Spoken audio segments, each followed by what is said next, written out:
All right, good morning, everybody, and welcome to another edition of 1Berkshire's virtual town hall series.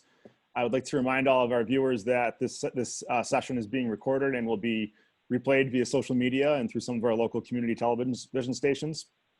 So this week we are continuing the theme of taking a break from the COVID crisis. Not that this isn't connected in some ways, but this week we're actually going to have a conversation about the 2020 census, which for those of us living in the Berkshires has been really a major initiative for the past several years. I know some of our panelists today have been involved in that work in a number of layers, but as many of you know, the Berkshires has had declining population really dating back to the 1970s, which has impacted our economy, it has impacted our educational system, it has impacted our ability to access some state and federal funding because of our declining population.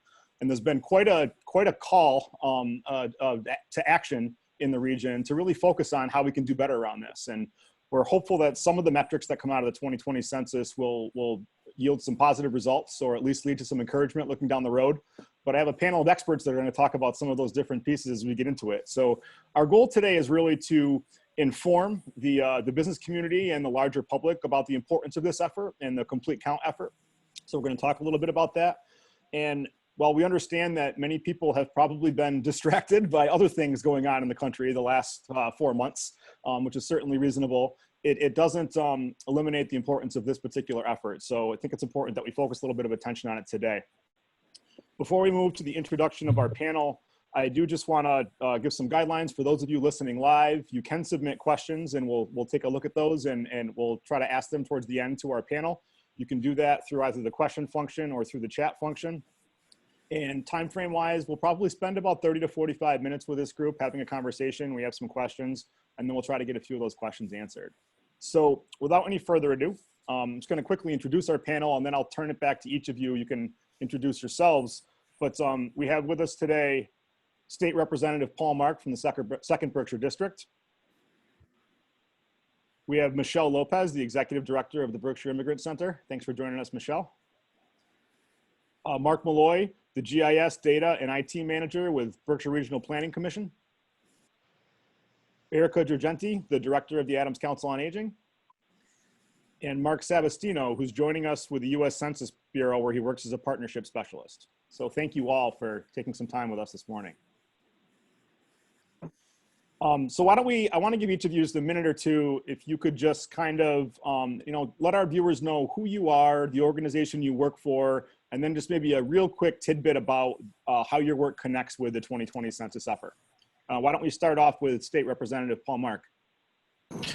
Thank you, Jonathan. Thank you to 1Berkshire for putting this together. Obviously, it's an extremely important topic, and while you're right, there's been a lot of other really important things going on that are distracting. It is important not to lose sight of making sure we have a full and complete census count. So I'm Paul Mark. I'm the state representative for the 2nd Berkshire, which is 16 communities in Berkshire and Franklin County. And I serve as the chair of the House Committee on Redistricting. And so what redistricting is, why I care so much about the census, is redistricting is literally how we redraw the lines for the state House, the state Senate, the Governor's Council, and the U.S. House of Representatives. And that process under the Constitution of Massachusetts, Article 101, must be conducted in the year following the census every 10 years based on the census numbers. So making sure that we get, that full and accurate census count is going to really help as we undertake the redistricting process next year. So, again, thank you for having me here, and I look forward to hearing from all of the other people. Great, and thank you, Representative. We appreciate your time. We know it's a very busy time up on Beacon Hill, and we appreciate all your work and being such a strong advocate on this effort and so many others in the region. Why don't we turn it over to Michelle Lopez? Hi, Jonathan. Thank you so much for having me, and thank you to 1Berkshire and Ben, who's working hard behind the scenes today. I'm the Executive Director of the Berkshire Immigrant Center. We're located in Pittsfield. Been around for 23 years. We help local immigrants obtain citizenship. We assist with family reunification visas, marriage visas, fiancé visas, and any types of referrals for welcoming new immigrants to the area. We estimate that there are about 10,000 immigrants in Berkshire County, which makes up almost about 10% of the county. But if you look at the last census and the American Community Survey there's only about a count between 6,000 and 8,000, depending on what year and what count you're looking at. So we know that there is a huge undercount for the immigrant population, and it's incredibly important to count them to make sure that our schools, our transportation, healthcare, childcare, et cetera, are well funded to be able to support these populations that give so much to our local communities. Thank you for that, Michelle, and thank you for joining us. And I think you're still in your first year with the Berkshire Immigrant Center, Michelle? I've been here a year and a month, but I still consider myself very new. Well, we're still very excited to have you here in the Berkshires. We'll shift over to Mark Maloy. Thanks, Jonathan, and again, thanks for 1Berkshires and all the panelists who have been working on the census. My name's Mark Maloy. I'm with the Berkshire Regional Planning Commission. We are an area-wide planning organization serving the 32 communities in Berkshire County. We assist the communities with a wide variety of topics, planning topics, including community planning and zoning, environmental, economic planning, transportation planning. Within the organization, I am the GIS data and IT manager, but relating to the census, I do a lot of data analysis for all of our various projects we do. And so I'm constantly aware of the limitations of the census data and the need for a complete count. It's really important for the work we do at the commission to have as accurate data as we can. And I'll put a plug in to any of our listeners that are thinking of submitting questions. Mark is, I would say, the foremost data guy in the Berkshires. We rely on him heavily at 1Berkshire, and he does a great service for us. Thanks. Erica, would you like to say good morning? Sure, good morning. Thank you for having me today. My name is Erica Girgenti. I'm the director here at the Senior Center in Adams, the Adams Council on Aging. We are very much a human service agency where we provide both direct services and programming to older adults in our community, as well as provide support to our neighboring communities as they provide support to us. I'm also a regional rep for a larger Council on Aging organization called Massachusetts Council on Aging. And as a whole, the work that we do as it relates to the census really is that the numbers that we generate from the census are going to provide funding for every municipality in Massachusetts that has a senior center. We very much depend on that funding to provide services. Many municipalities don't have tax base to support their senior centers.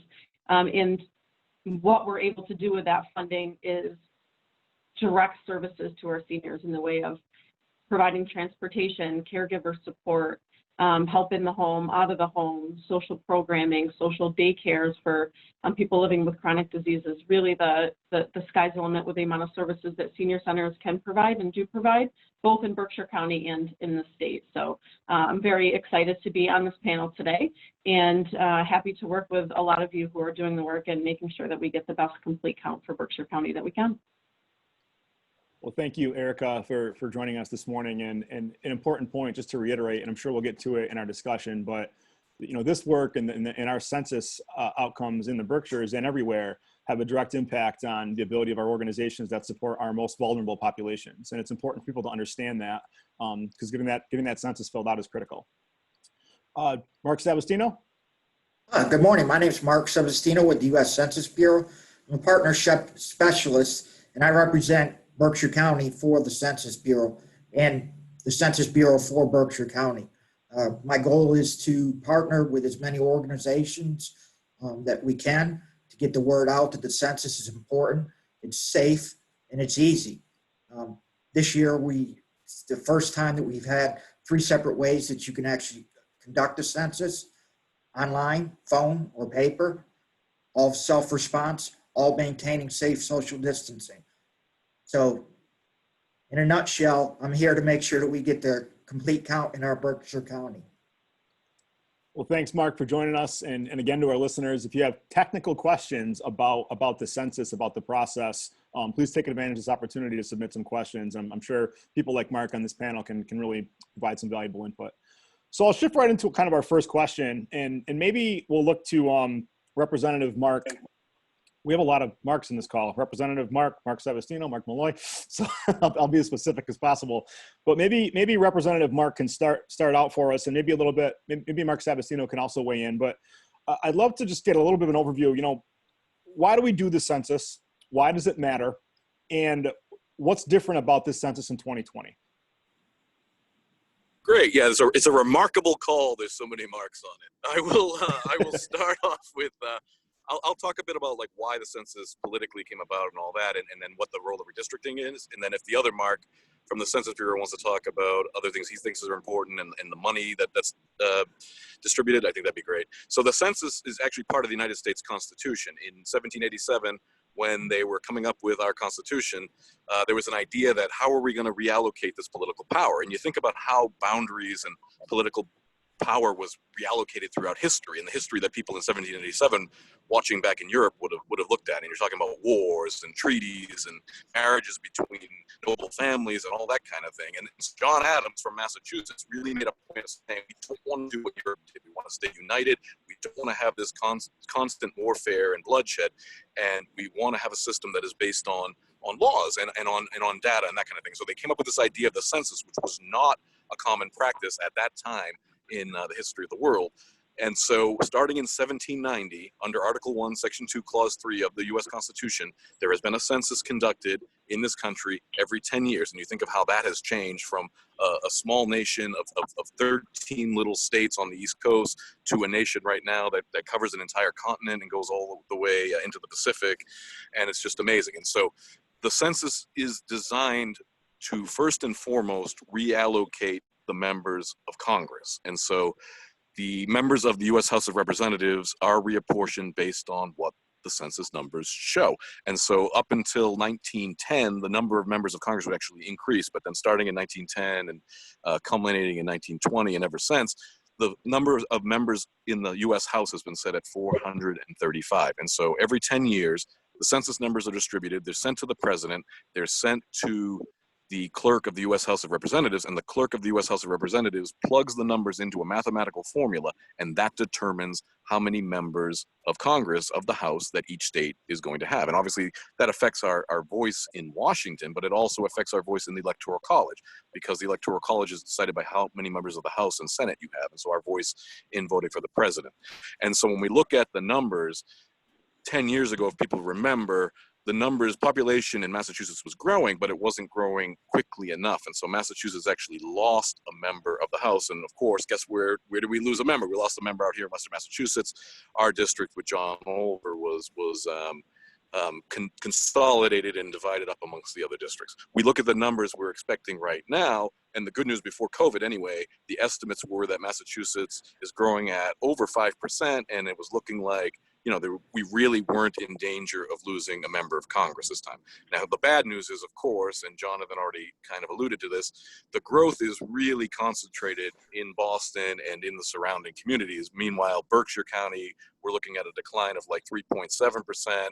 Franklin County is looking at a decline of like 0.5%. Hampshire's growing, I think, under 2%. Same for Hamden County. So Western Massachusetts, Congressional District 1, Congressional District 2, and then down the Cape is also in a similar situation, Congressional District 9.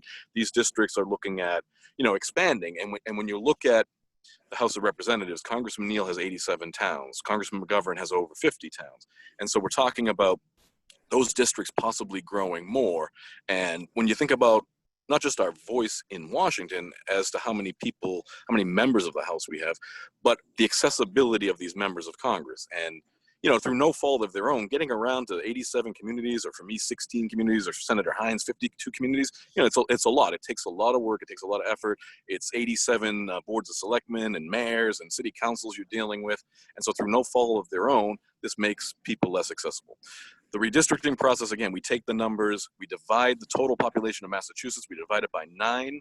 That's how we get the number of members of the House. And we tried in Congress, the districts have to be as evenly divided as possible. So they literally were within one member last time, 727,514 or 727,515. In the State House and the State Senate, you divide by 160 in the House, just 40, not 140, 40 in the Senate, and our districts have to be within 5% of each other. We have a little more leeway. But again, we're looking at numbers diminishing down here, and so districts growing. And so we want to make sure with this census count that we aren't shortchanging ourselves in any way. If we're already looking at some kind of a decline, without counting a single person with the growth in the rest of the state, my district's going to need 3,000 extra people. And so if we don't account for every single person in the state, how is that going to affect how big our districts are? And then I think Mark will probably talk a little bit more about this, but the census is also how over $675 billion in federal funds is distributed, and also the method of distribution for hundreds of state and federal programs. So it is extremely important for a number of reasons. Thank you. Well, touching base on the monies, like Representative Mark did say, $675 billion is at stake. And not only is it at stake during the 2020 census, but that carries over for the next 10 years. So that's why we need to get an accurate count for the census, because for the next 10 years, that's $675 billion, which goes to things like Section 8 housing vouchers, WIC, SNAP, early education, school lunch programs. There's hundreds and hundreds of different programs that these monies get distributed to local communities and states for. It's important that we get that accurate count so we ensure that we get those monies for the people that need it the most, which are some of the people that are the hardest to count. Thank you for that tremendous overview, Representative Mark. That was excellent. Really, from like the historical. I've been practicing. You are a historian. You truly are. You're with the right committee. I can tell you that much. I'm honored. And Mark, thank you for that additional information as well on the way resources are deployed. So I want to shift gears a little bit to talking about some of the hardest populations to reach, which is why we're very excited to have both Erica and Michelle in this call. But before we do that, I wondered if Mark Maloy could tell us a little bit about the Complete Count Committee in the Berkshires, so people understand what that is and the work that it's doing. Sure. So the Complete Count Committee, we formed it about a year and a half ago. It is made up of around 50 to 60 different organizations representing government, education, both public schools, but also our colleges. It includes social service organizations, religious organizations, and our focus has been to come up with ways that we can improve the response to the census. So how can we increase the number of people who respond to it? So there's been a lot of brainstorming and planning as to various ways we can reach each of the various hard to count groups. These hard to count groups include low income populations, minority populations, immigrant populations, young and mobile populations, so college age kids, single parents, the rural population. A lot of these populations have a mistrust in government. They don't have time. They just don't care. We also have hard count populations such as the snowbirds. It's not really an issue right now in the middle of the summer, but it was an issue back in March and April. We have populations such as people who only receive mail in a P.O. box. They weren't getting as much notification about the census. So there's lots of hard to count populations, and the committee has been working on how to reach out to those various groups. Again, we've been meeting for a year and a half, every couple months. A lot of things had to be thrown away when COVID hit, but we still have been able to do a number of things. These things include distributing flyers to meal sites and food banks, to housing authorities. We've done a lot with the media trying to publicize it. We did a mailing to all the P.O. boxes in our 30 towns. So there's lots of various things that the committee has been trying to do. But now I think it would be great if Michelle and Erica can talk about what they've been doing. Yeah, so with the support of the Complete Count Committee of the Berkshires, the Mass Census Equity Fund, which we received a small grant for in December to help support our work in getting out the census, information, and our fiscal agent, the Massachusetts Immigrant Refugee Advocacy Coalition, have sent us a wealth of information, materials, images, helped us record videos. We've done PSAs. Lorena, our senior caseworker, and I have done a radio show on Mundo Latino to make sure that we're reaching our Spanish-speaking population. And then in the winter, in conjunction with Mark Sebastino and Mark Maloy, we ran several train the trainer sessions, helping volunteers understand what they would need to do in order to help people fill out their census. Our BIC intern and I went to several different ESOL courses at BCC, at PALC, the Pittsfield Adult Learning Center, to educate ESOL students, immigrant students, about what the census is in the United States and how it may compare to what they're used to back in their home countries. And what we found, which I was surprised at, is that our census is much less invasive and scary in the majority of immigrants' eyes than what their census is like back home. What their census is like back home in a lot of Latin American countries is people are coming into their home. They're not only counting how many people are there, but they're counting their appliances. They're checking how much water they're using. They're checking their living situations, et cetera. So I think that there's kind of a misconception that the immigrant population is scared to fill out the census. I think it may be a perception that we're placing on immigrants because we are worried about their immigrant status and the release of their information, but sharing that education and reassuring everyone involved that their information is completely safe has been our #1 priority.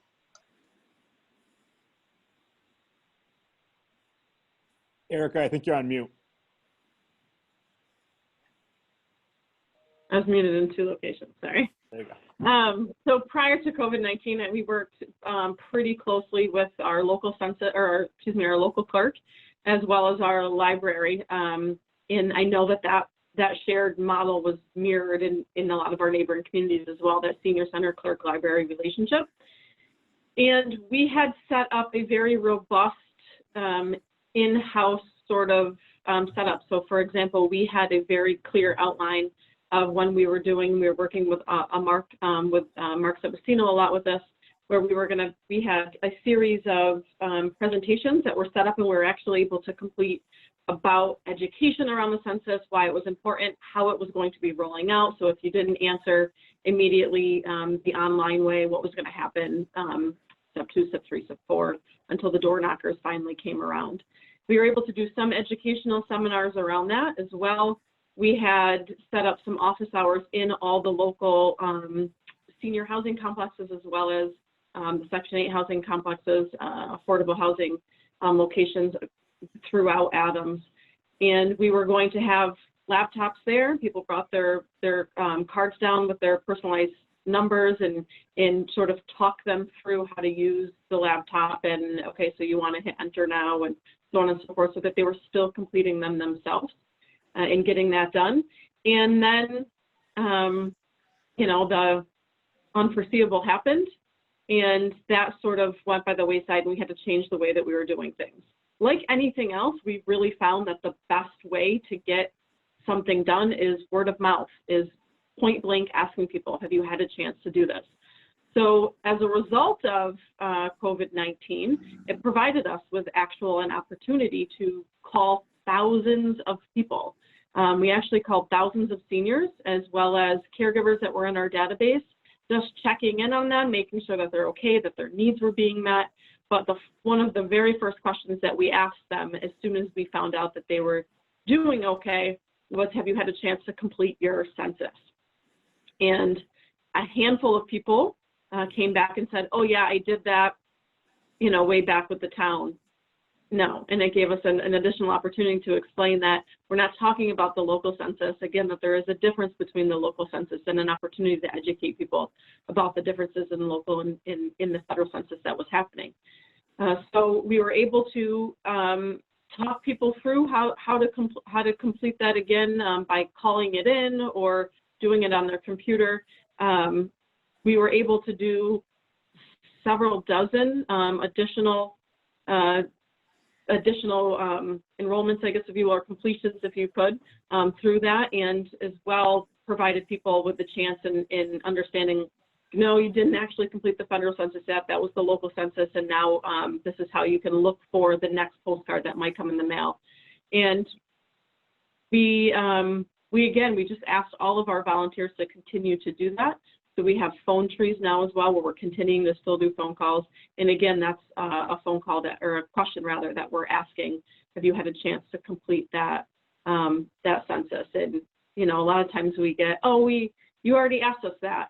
Well, I know, but it's still really important, and we want to make sure that you're completing it. And we get to talk to them about, you know, the things that the senior center are doing and how completing that census actually helps fund that particular program. So we've been successful in reaching a handful of people. Our biggest challenge in the populations of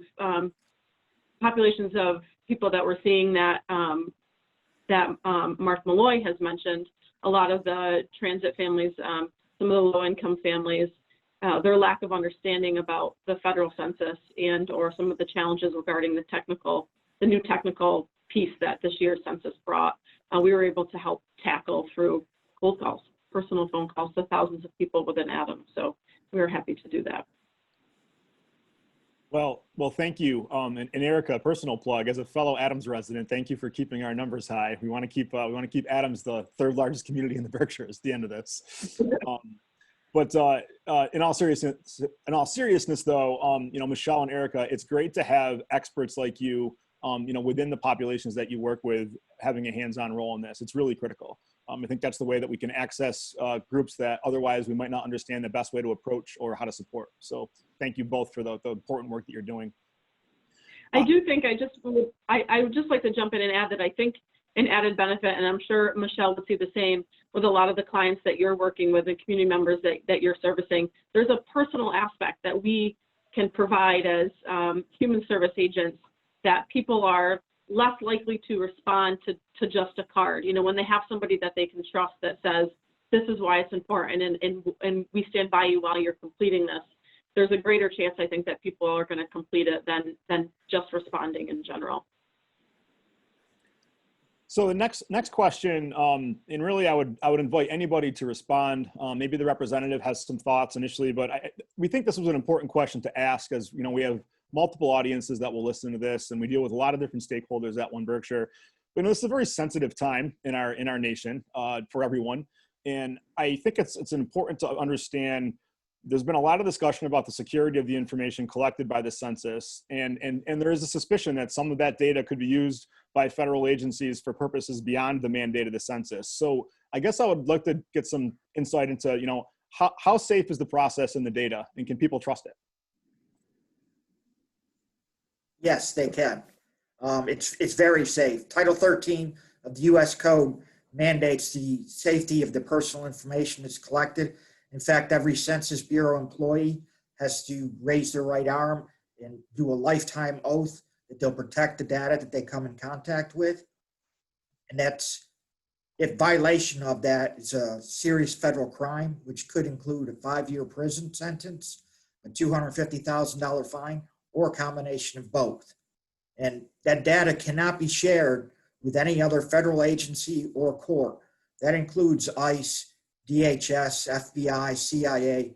Nobody can have access to the personal information. They can have access to all the statistics that the Census Bureau creates, but none of the personal information. Thank you for that, Mark. Does anybody else want to jump in on that? If not, that's fine. But I think that's an important piece of information that Mark is sharing. You know, I think people need to understand that written right into the code and into the procedures, there's protections here, and that we have, you know, employees taking them very seriously, that have taken an oath, and that this process is intended to be, you know, it's intended to be something that the people can trust. So let's shift gears a little bit. I would love to. Maybe Mark Maloy can speak here, or Mark Sebastino. But so in 2020 right now, you know, where obviously COVID-19 has thrown a curveball at what your projections likely were for participation and results right now. But you know, what do our current numbers look like, maybe comparatively to previous census years? and how are we doing right now? So right now we're a little bit behind. Right now for Berkshire County, we're at 58% response rate. In 2010, that was a 63.7%, so we're about 5% behind. Some of our communities, for example, Dalton is up at 74% response. Other communities are down in the 20% response rate. So we think there's definitely been a lower response than normal. We see that through almost all of our communities. We will never hit 100% response. All of our second homes count against us in a way. And so, some of our communities back in 2010, they only had a 40 or 50% response rate because half their homes are second homes. So overall, we're a little bit behind. We'd like to see that at least get to what we were in 2010. I know the census is still planning some additional outreach over the next month or so, but that's how we're doing. Great. And do you think, just a quick follow-up, Mark, is the suspicion that the second homeowner piece is interesting, because that's always something that we struggle with capturing what percentage of actual residences in the Berkshires are occupied by second homeowners. But do you think the lower turnout right now is probably mostly influenced by the COVID-19 crisis? It could be anything. It could just be increased lack of trust in the government over the last 10 years. It could be general apathy. It could be COVID. It could be more second homeowners. It could be any number of things. I really can't take a specific guess, I guess. I'd like to jump in and just say too, it's really unfortunate that there isn't a way for us to use local census numbers. Our local clerks take an oath as well, and historically, I think, and Mark, you may know a little bit more about this, but historically, our local census numbers have always showed greater numbers. People are more apt to respond to their local census. It's a too bad that we couldn't use those numbers. I know in Adams, the 2021 federal census showed us we were close to about 19% of adults that were 65 and older, but our local census really showed us at about 22%. And that's a great deal of funding that could get back and brought to us, as well as the districting size and the representation that we have at the state level. So it is a shame, and I don't probably foresee that will ever change, but we do know that the numbers are much higher, and there is a more positive response rate for a local than there is a federal. And I can, I'll mention that the census doesn't include the local census data just because they're doing it nationally, and they want to make sure that it's the same methodology everywhere. Not every community around the nation does a local census. Even within Berkshire County or Massachusetts, there could be different methodologies on how people do it. Some people do in-person census. Some people only do it in mail and there's no follow-up. Some people include college students who are away at college, where the federal census does not. They get counted where the college is. So there's a variety of issues why the local census is not included. It'd be nice if we could incorporate some of that data, but you're right, I don't see that changing. Well, on the last note concerning that, also, the local census is typically conducted on an annual basis, whereas the federal census is only conducted every 10 years. So you're going to see that difference, which, as I mentioned earlier, our carryover for this census is going to be all the way to 2030. So that data come 2029 is going to be different from what Adams gets for a count in 2029. That's a great point, Erica, and I'm glad you brought that up. But it definitely is interesting to see how those numbers, there's disparity, from the federal census, and then as the annual numbers come in. I'll just quickly turn to a user submitted question. We had a question submitted by someone indicating that they're an enumerator in the field for the census, and that they tell folks that each count is worth about $2,000, and then they ask, is that $2,000 per year for 10 years or something else? Is that something that we can quantify? Is that supported by data? Yeah, I believe the estimate is 2,300 a year for the next 10 years. And it's an important point to mention. The 2020 census, the numbers we get now, we're stuck with till 2030. So if you don't fill it out, that's what you're counting your community, you're costing your community for the next 10 years at least. And I can only estimate that with relief packages, with recovery packages, that the amount of federal and state dollars that are going to be dependent on these census numbers is only going to grow. That's very helpful. Thank you, Representative Mark. So I guess last kind of question area I wanted to just touch on, and I think this is kind of open to anybody that wants to jump in, but I guess what's next? You know, we know there's been an extension of the time frame because of the COVID-19 crisis. There's been several phases of promotion of the census and pushes, but you know, what are the next steps that we're looking at right now in 2020? What is the deadline? You know, when do these numbers actually go into action? I can give some of the timelines. I got them all written down. For example, self-response was moved all the way till October 31st from July 31st. So everybody has up until October 31st to self-respond to the census. The non-response follow-up was originally going to commence in May 13th. Now that's been moved to August 11th. So from August 11th till October 30th, there'll be enumerators out there knocking on doors. The homeless count for those that are experiencing homelessness will be counted at September 22nd through September 24th. President gets the apportionment counts now on April 30th rather than December 30th. And the redistricting counts go to the states by July 31st. So it's been about a 3-month move. And then I just got word from a conference call this morning that we had set up, originally planned on mobile questionnaire assistance program, and that's going to restart up on July 11th. So those organizations that want census people there to help the hard to count communities, we can have census personnel there to actually fill out the census for them.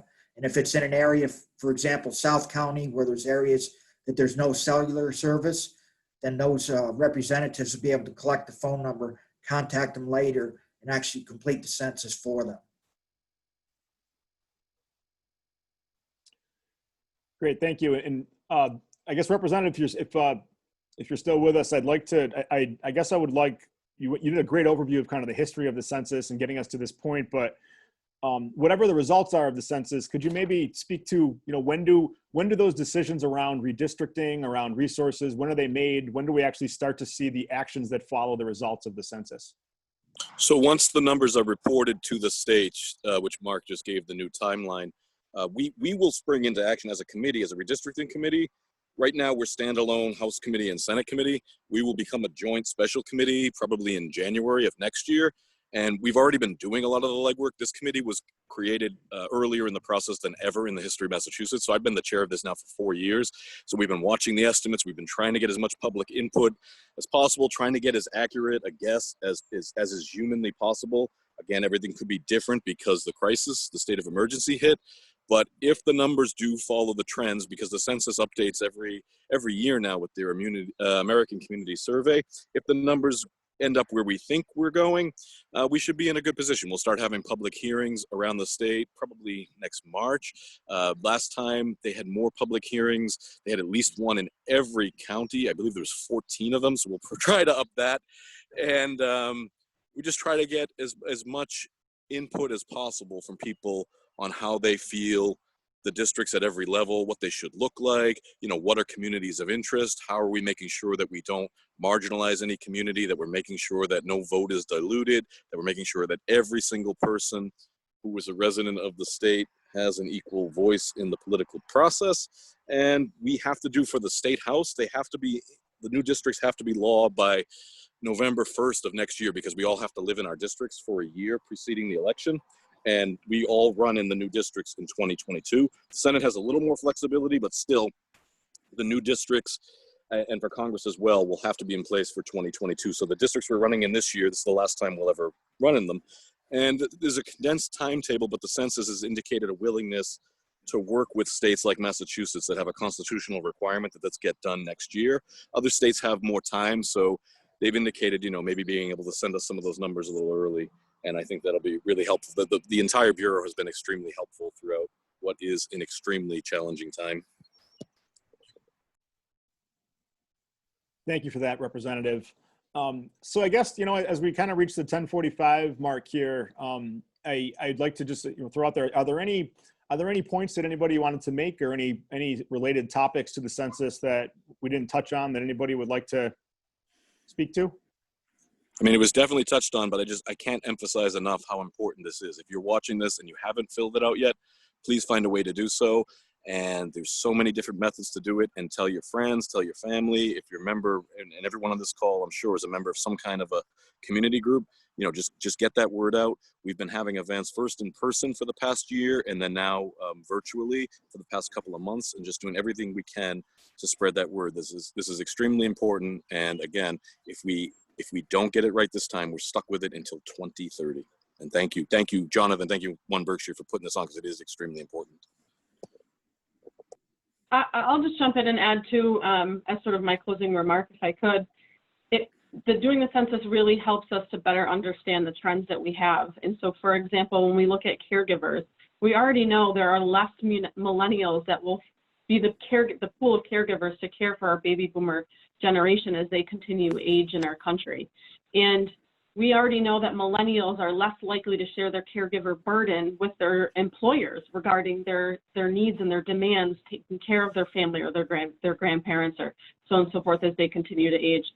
So the way in which we provide services as both employers, the support we provide to caregiver, or to our employees when they need to take care of the aging population, the way we fund and pay our caregiver pool of population, is going to have to change. It's going to have to change the way we provide benefits to those employees. It's going to have to change the way in which we fund our long-term care facilities, so on and so forth, because again, we know that the population of people who are the oldest group of our country don't have the amount of people underneath them to care for them.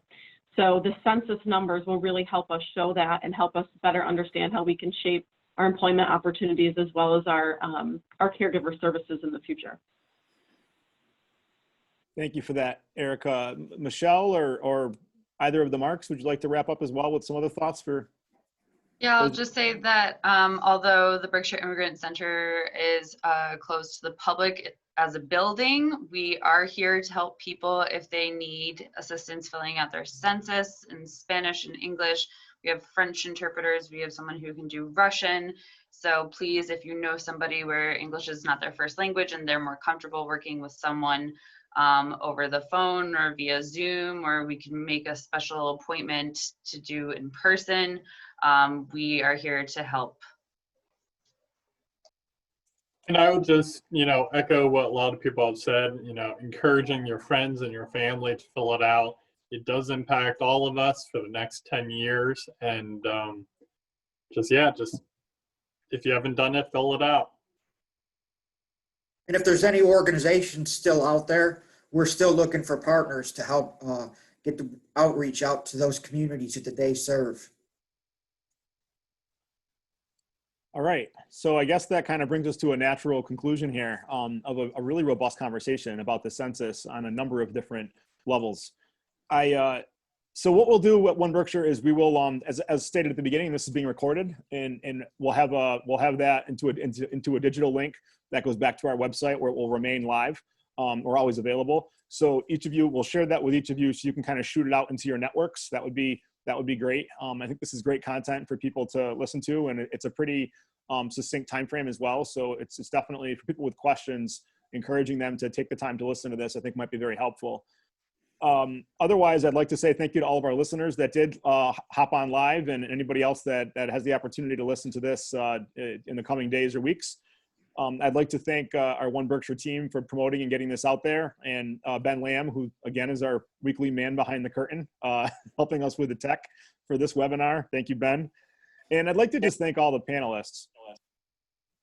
I'd like to just thank all the panelists. This is, you know, I know you all have so much going on right now. It's a very challenging time for all of your organizations, but to prepare and give us your expertise today and share that with our viewers is really a valuable service.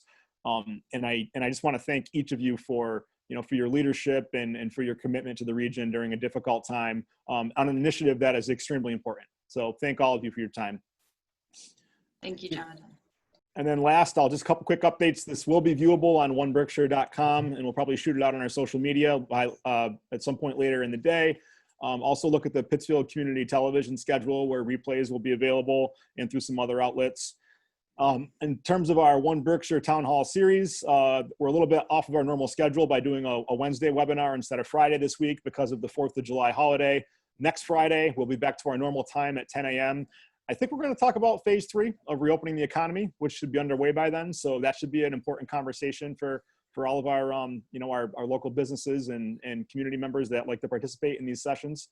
And aside from that, we can wrap up. I'd like to wish everybody a happy 4th of July. I hope people are able to get out and enjoy the beautiful Berkshires responsibly the next few days.